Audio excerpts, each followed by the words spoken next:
On top with tori for today, Presido Muhammadu Buhari don meet with APC chairmen dem for State House. Niger Presido Muhammadu Buhari don meet with all Progressive Congress chairmen for the 36 states wey dey the country, and he do this meeting with them for council chambers wey dey State House, Abuja. He tell them say make them see say dem maintain the party matter from down reach up. I'm going to take personal interest to make sure that the bottom to top is maintained, so that at Abuja here we can deal with people that have got solid base. He talk say e go make sense make Naija people sabi say anybody wey go tanda for government position for all Progressive Congress getting constituency support for all the level dem, that na from ward level reach federal level. He tell the chairman say dem go do election for office for the party, as he talk say e go make sense make dem sabi the party constitution.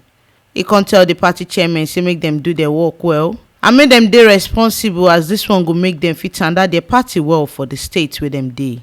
Please sit down and reflect very seriously that your chairmanship is part of your national service. Take it as a national honor and serve the party with all your might. And I would like you to do it with clear conscience. The state party chairman waka come State House na to come give Presido Muhammadu Buhari better congratulobia unto say im win matter for second term election for the country. As dem finish the meeting, APC national chairman Comrade Adam Oshomole na im come follow tori people talk as im shine better light put on top the katakata wey dey affect the party for some states for the country. As they talk say this one fit affect in election win matter for elections dem wey dey waka come. He talk say people dey leave PDP come APC for Edo, as this one don show the opposition sef say for them to be government people and to tanda for government position, na APC na im be the party wey dem suppose dey. I believe that the issues in Edo and in any other state will be resolved peacefully to the benefit not just of the party, to the benefit of the people in those states.